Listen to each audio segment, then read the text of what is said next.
Olá, meu amigo, minha amiga, estamos aqui no Portal do José fazendo uma sequência, uma roda de conversas aqui com grande profundidade de temas que você não vê pelos grandes meios de comunicação, que é o nosso propósito aqui, né? Sempre jogar luz sobre temas, sobre franjas, sobre temas que são tabus, temas que são sonegados da grande parcela do povo brasileiro. E hoje eu estou aqui com o professor Nildo Orix, ele que é professor da Universidade Federal de Santa Catarina, doutor, formado lá na Universidade do México, Argentina, Venezuela, enfim, tem muitos trabalhos publicados, uma visão bastante eclética e importante sobre vários assuntos. E uma das questões que tem chegado sempre aqui no Portal do José é para a gente falar sobre a influência das religiões, sobretudo o crescimento das religiões neopentecostais aqui no Brasil, porque a gente está vendo o presidente da República fazendo um périplo por vários desses templos, ao lado de pastores cuja reputação é questionada por muita gente, e o presidente, que não parece ser um homem muito afeto à Bíblia, ele não conhece os assuntos bíblicos, porque ele só cita o João 8:23 e ponto final, né? Até eu já aprendi de tanto que ele repete, mas ele está esgotado por ali. Então eu queria passar aqui para o Nildo. Qual a importância das igrejas, das religiões no Brasil, na América Latina? Esse é um fenômeno que acontece em outros países também. Por exemplo, as igrejas neopentecostais, elas estão grandes na Argentina, no Chile, no México, Bolívia. Como é que é isso? Ou só nós aqui que estamos diante desse crescimento que se prevê que em 2032 será assim total? Bem, a partir do governo de Ronald Reagan nos Estados Unidos, ele assume a presidência dos Estados Unidos em janeiro de 81, os Estados Unidos começaram uma mega operação de exportar para cá essas religiões. Começaram com missões, quase aquelas missões de colocar... Catequizadoras, colocar um missioneiro lá no meio da Amazônia e começaram a colocar nas favelas, garantidos por dólares. Que os Estados Unidos, quando exportam, eles exportam junto com a verdinha, que está escrito lá, In God We Trust. Sim, sim. Em Deus acreditamos. Mas isso para a América Latina inteira? Para toda a América Latina, de maneira que esse fenômeno aqui é um fenômeno latino-americano, que se expressou agora na ofensiva contra Evo Morales, que existe na Argentina, que existe no México, na América Central, El Salvador, Guatemala, Honduras, é fortíssimo, no Caribe. Então ele é um fenômeno latino-americano. E isso eu quero chamar a atenção aqui dos nossos amigos pensantes. Os amigos pensantes do Portal do José, que esse é um fenômeno que diz respeito a uma dupla determinação. A ação do imperialismo dos Estados Unidos aqui, em primeiro lugar. Em segundo lugar, um tema mais delicado, que é o tema da religiosidade do povo latino-americano. Esse povo aqui se fez religioso por uma ação da Igreja Católica. A conquista da América foi uma conquista feita na base da violência e da cruz contra os indígenas. Foi um ato de barbárie da Igreja Católica. A evangelização dos índios aqui, matando a sua cosmovisão, destruindo o seu mundo dos impérios incaico, azteca, e construindo uma religiosidade que já era uma religiosidade dos reis da Espanha, né? Felipe e Isabel. Só me permite eu Claro. gostaria de só acrescentar um ponto nisso que você está falando, é que houve também muita crueldade também, né? Porque quando a gente chega no Peru, chega em Cusco, quando você pega lá os principais templos quichuas, eles foram demolidos e nos seus lugares foram construídos instituições religiosas católicas congêneres.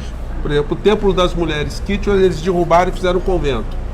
E por aí vai. Então, quer dizer, é uma crueldade danada, né? Olha, os crimes da Igreja Católica na América Latina são gigantescos. O católico pensante aqui do Portal do José tem que ter uma avaliação crítica da Igreja Católica. Uma coisa é o sujeito que se declara cristão. E que tem fé, a fé é uma coisa individual, né? Isso. Então, esse sujeito que se declara cristão e que quer seguir os mandamentos de Jesus Cristo, ele não pode confundir isso com a ação do Vaticano, que cometeu crimes imensos na humanidade, com papas tão anticomunistas e anti-terceiro-mundistas como João Paulo II, ou mesmo agora, que vejam a luta de Bergoglio para tentar uma reforminha na igreja, e como as resistências são enormes, José. Então, está muito posto isso. Então, a igreja é também uma instituição, a igreja católica, uma instituição com imensos crimes. O mesmo acontece com essas igrejas pentecostais, porque esses pastores que estão aí, eles são traficantes da fé do povo. Vejam que eles querem o dinheiro do povo. Vejam que eles transformam a sua atividade pastoral em dividendos para render mandatos políticos em negociatas com os governos, em nome da fé. Isso é uma picaretagem, isso é um banditismo. Eu queria te perguntar se eles não se comportam, de certo modo, como partidos políticos, né? Eles são partidos políticos. Porque eles elegem bancadas, as bancadas seguem uma série de mandamentos. E o mais paradoxal dessa história toda é que os pastores evangélicos que viram deputados e tal, eles, quando se pronunciam no parlamento, eles sempre votam contra as pautas populares. Vota contra o povo evangélico, que é, na sua grande maioria, proletário e classe trabalhadora. E que não acompanha. Então aí entra um tema.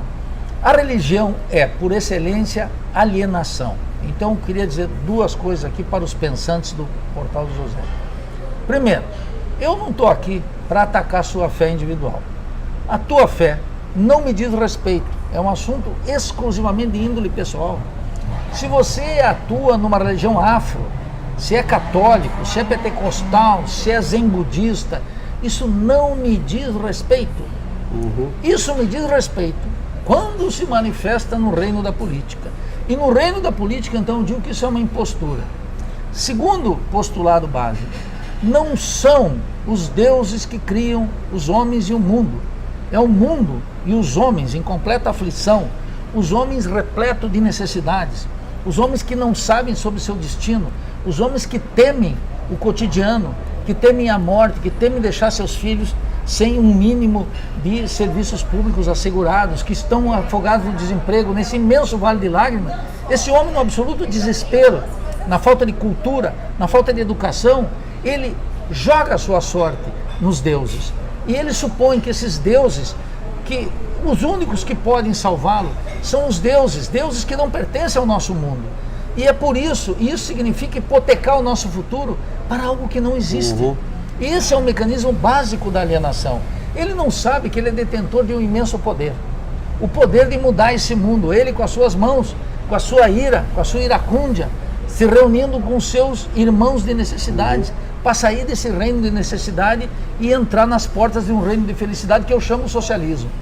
E o caminho dessa certeza é o caminho da revolução, onde você se encontra com os demais, onde você abandona a tua angústia pessoal e começa a compartilhar. O José tem os mesmos temores que eu. Então nós temos que nos organizar para mudar esse mundo. Esse mundo não será mudado por deuses que apenas imaginamos, que nos atormentam, que nos aliviam, que nos punem ou nos absolvem.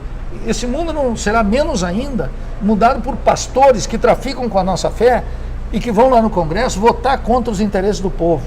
Esse mundo será mudado quando as vítimas do sistema se encontrarem em comunhão e em favor de causas que são as nossas, da classe trabalhadora, desses milhões de latino-americanos errantes que estão submetidos a todo tipo de discriminação, violência, exploração, nesse continente que podia ser imensamente rico e sob condução das classes dominantes. É imensamente pobre e miserável. Pois é, você tocou na palavra alienação. Dá para a gente estabelecer alguma relação de causa e efeito entre falta de educação do povo e a busca? As pessoas não têm informação concreta de que é o homem que pode mudar a realidade dele. Essa falta de informação, e aí a gente tem toda uma cultura televisiva, midiática, musical, que não dá muita reflexão crítica para essas pessoas. Ao contrário. Ao contrário, né? Você acha que um povo mais escolarizado seria um povo com mais capacidade de entender melhor essas questões que você está falando? Não. Por quê? Sou professor universitário e tenho imenso orgulho do que eu faço e não quero fazer outra coisa, exceto trabalhar pela Revolução Brasileira. Mas o meu cotidiano, José, é de professor. Eu entro na sala de aula toda terça e quinta, tenho que dar aula para um curso diurno e noturno na Faculdade de Economia. Então veja, se você buscar a escolaridade, você vai ver que no Brasil, nas pesquisas eleitorais, aqueles que possuem maior escolarização eram os que mais votavam em Bolsonaro. É um fenômeno. Segundo, um sujeito pode ter um doutorado e ser um completo alienado sobre as coisas essenciais. Sim. O sujeito pode ser doutor em Direito ou em Física Economia, quântica. Física Quântica, e ele não parou para ler os nossos autores, não parou para ler um filósofo como Álvaro Vieira Pinto, um brasileiro, não parou para ler a Antropologia de Darcy Ribeiro, não parou para ler, que eu estou lendo essa semana, eu agora, 60 aqui, estou lendo a Luiz Azevedo, O Cortiço, um livro extraordinário que a minha irmã, Nilva, professora, já tinha me alertado e eu estou lendo agora, que é uma coisa belíssima. O douto em Física, lá em Harvard, como essa pobretona da Tabata, ela está lá em Harvard, ela desconhece a literatura da figura que eu considero o maior literato do Brasil, que é Lima Barreto, esse sujeito que viveu aqui no Rio de Janeiro. Então, sem a teoria de um Rui Mauro Marini, sem a antropologia de um Darcy Ribeiro, sem a filosofia de um Álvaro Vieira Pinto e de um conjunto de Gondim da Fonseca, de um conjunto de autores que não circulam para o meio universitário. Porque a universidade brasileira, ela é toda francesada. Da faculdade de Direito, a faculdade de Economia, a faculdade de História. Nas engenharias, quero falar com os engenheiros. Os engenheiros, que têm um mercado de trabalho um pouquinho mais estável, tinha até bem pouco tempo, agora está muito mais difícil também para eles, eles nunca leram o conceito de tecnologia de Álvaro Vieira Pinto, que é um tratado sobre ciência e técnica no mundo contemporâneo, 2 tomos maravilhosos. Então, um sujeito sai da faculdade de engenharia, ele não sabe que o Brasil estava pagando 6 bilhões de dólares por conceito de royalties e patentes. E ele está bem empregado numa estatal, numa multinacional, e ele não sabe que ele está oprimindo o nosso povo. Que quando o sujeito compra um celular, ele está pagando royalties. Que quando ele importa uma marca, ele está pagando royalties. Isso sai do couro do nosso povo. O pior são engenheiros da Petrobras que são favoráveis à privatização da Petrobras. Aí mesmo essa gente não presta, eu digo claramente que um sujeito que pensa isso numa empresa como a Petrobras, ele merece ir a juízo público. Porque nós não podemos ser condescendentes com gente que ganha de uma riqueza. Quer dizer, os engenheiros saem das faculdades não entendendo que esse Brasil é um Brasil petroleiro, José. Eu vivi no México. E a população mexicana sabe a importância do petróleo. Eu vivi na Venezuela e o povo venezuelano sabe a importância do petróleo. O povo brasileiro não sabe a importância do petróleo. E o presidente Lula e a presidente Dilma, que foram os responsáveis em sua época da descoberta do pré-sal, nunca pararam o Brasil em rádio, em cadeia de rádio, jornal e televisão, em cadeia nacional, para dizer: temos uma imensa riqueza petroleira e essa riqueza terá que ser usada nossa, de maneira estratégica, e vamos tirar as multinacionais da Petrobras, não vamos fazer leilões, não vai ter lei da partilha, e por que vai ser assim, e convocar o povo. Nós que já tivemos uma campanha do petróleo é nosso. Então veja, esse elemento da consciência não tem a ver com a escolarização, porque a escola hoje, como você suspeita, e eu digo junto com as igrejas, com a indústria cultural, da qual a televisão capitaneia, e com as universidades, são instrumentos de alienação do nosso povo. Pois é, o grande incômodo que as pessoas veem nisso é justamente a mistura da política com a religião, porque isso acaba por ter efeitos concretos sobre a vida de todos, sendo o cara evangélico ou não. Na medida que você tem uma bancada evangélica, que tem lá 215 deputados, e eles votam a favor da reforma da Previdência, que ferra com todo mundo, então quer dizer, é uma ação que passa por dentro de uma igreja, mas que pune o povo inteiro. Que acaba. Então, quer dizer, esse que parece ser o grande problema, porque, como você disse, né, as pessoas terem a sua fé, isso é um direito humano. Você não vai querer amputar isso de ninguém. Intocável do ponto de vista individual. Eu não discuto se o sujeito se declara pentecostal. Agora, o presidente da República ir tomar um óleo na cabeça e ajoelhado lá diante de uma figura. Isso é uma pilantragem, uma bandidagem, um tráfico com a fé do povo, que vai do presidente da República a esses pastores que estão aí, a essas igrejas que acumulam riqueza e não pagam impostos, que dão uma vida nababesca, para os pastores e para seus bispos, para seus presidentes de igreja, e afunda o nosso povo na ignorância e na condição de ovelhas. Como é que enfrenta isso? Como é que se enfrenta essa questão, Nildo? Isso enfrenta primeiro, se você observar na história brasileira, você vai ver que um sujeito como Getúlio Vargas não namorou com a igreja, toda a sua primeira parte, só depois, foi um erro. Veja um político aqui do Rio de Janeiro, Neo Brizola, nunca se associou a igreja alguma. Apesar de ter formação religiosa. E ter formação evangélica. De ter formação, mas nunca confundiu. O que é um político decente? É um político que respeita o caráter laico da República e que não só respeita, como reproduz o caráter laico da República. Então, aquele que se declarar deputado pastor, eu o declaro um impostor, que merece todo o nosso repúdio. E uma coisa que uma república, a Revolução Brasileira vai ter que fazer é tirar a televisão das igrejas. Que as igrejas todas abertas podem professar sua fé. Na verdade, elas são partidos políticos que estão em uma igualdade, quer dizer, numa condição agora, privilegiada. Eu não entendo por que os sindicatos não podem ter uma televisão. Eu não entendo por que a minha universidade não pode ter uma televisão de alcance nacional.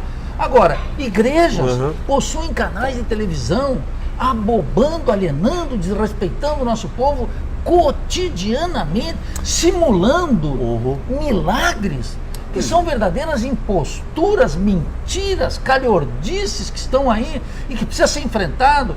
Então, a fé tua, eu tenho um respeito total, não discuto. Mas quando isso vem para a arena política, e eu te digo hoje no Brasil, a proposta de uma Revolução Brasileira é: as igrejas têm plena liberdade de funcionamento, sem canal de televisão. Eu acho até que a esquerda, né, poderia utilizar aí um mandamento neoliberal. Explico. Por exemplo, quando se fala muito em regular os meios de comunicação, qual é o pensamento neoliberal? É exatamente o contrário. Vamos desregulamentar. Vamos desregulamentar para o sindicato ter a sua... Todo mundo ter acesso. Não é? Então seria uma boa proposta legislativa. Vamos adotar isso. Todo um sindicato ter a sua televisão, as associações de empregados de qualquer lugar, né? Os clubes de futebol, enfim, vamos democratizar. E isso atenderia, José, isso atenderia um outro requisito, que é o seguinte: se você aí tiver aí com essa bobajada de Netflix, que eu não tenho na minha casa e sou um combatente contra, ou se tu pegar os canais de cabo, televisão a cabo, ou pior ainda, se pegar a televisão aberta, você vai ver que você não tem escolha. Os programas são absolutamente similares. Tem um programa de violência em cada um deles, tem um programa de baixaria, os reality shows, as novelas, é tudo a mesma coisa. Então você, quando diz assim, vamos desregulamentar total, significa o seguinte, que nós teríamos que ter escolha. Por que não 400 canais? Que eu possa ver esse teu programa na televisão aberta. Por que não a Universidade Federal do Rio de Janeiro? Nós, professores, não podemos nos associar e fazer uma televisão? Por que a Universidade Federal do Rio de Janeiro não pode ter um programa de alcance nacional? Vamos desregulamentar. Por que as centrais sindicais não podem? Para dar, sabe o quê? Para você que está aí torcendo o nariz, para dar opções. Para você saber ouvir programas, e em vez de Ratinho, um programa especial sobre Lima Barreto, que é na nossa cultura, o Aloysio Azevedo, para entender o que é uma reflexão crítica sobre o carnaval. Veja, o carnaval. Não para vender o carnaval como mercadoria, para entender a festa do nosso povo, o nosso folclore, para entender a nossa cultura. Isso é fundamental.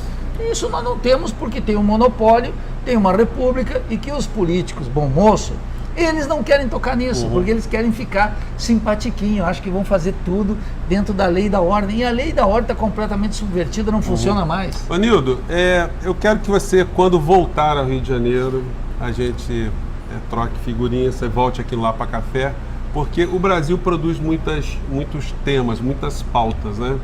Falta de assunto a gente não vai ter. E você é uma pessoa ativa, um pensador, em permanente praxis, que é uma coisa importante, né? Não basta apenas a gente pensar. Quando eu crio esse espaço aqui para a gente se comunicar, eu vou muito na história que Noam Chomsky diz, né? Que o conhecimento ele gera oportunidades e as oportunidades geram responsabilidade. Então, se você adquiriu tanto conhecimento, professores adquiriram, a gente tem essa missão de ir para o combate, jogar as nossas ideias. Pode ser que você não concorde com nenhuma delas, mas a gente está futucando aí a tua mente. E a gente espera ter dado uma contribuição hoje, não é isso, Nildo? Olha só, o Noam Chomsky aprendeu muito de um sujeito que todos conhecem aqui, ou muita gente conhece, que é o George Orwell. Que é Eu esse pensei inglês... que você ia falar assim, Carlinhos Marx. Não, porque o Chomsky é um anarquista. Embora ele tenha lido o Marx, não é da predileção dele. Ele não vem dessa tradição marxista, mas ele, filho de judeu, da classe operária, ele lia a imprensa operária, muito ilustrada em hebraico, que um operário não precisa ser burro, ao contrário, os operários mais antenados são leitores, são críticos, né? Então eu aproveito essa oportunidade que você me deu aqui, no Lapa Café, agradeço o convite por estar aqui no Portal do José. E o George Orwell dizia algo que o Chomsky repete, que é o seguinte: a imprensa teme a opinião pública bem informada. E um canal como o teu ajuda a criar uma opinião pública bem informada, não por causa da minha modesta presença aqui, mas pelo conjunto de figuras que você traz aqui para discutir o Brasil. Eu, modestamente, quero fazer um único debate, que é o debate sobre a Revolução Brasileira, que está em curso no Brasil e que depende precisamente de uma atitude militante, da praxis militante, de todo aquele que está angustiado, apavorado e temente pelo futuro da grande maioria do nosso povo. E com imenso prazer volto aqui. Então tá bom. Gente, obrigado. Até o nosso próximo Portal do José. Mande suas críticas, sugestões, eu leio tudo, passo aqui as mensagens que vocês quiserem, professor Nildo Orix. Tá bom, gente? Um grande abraço, até o próximo programa. Tchau.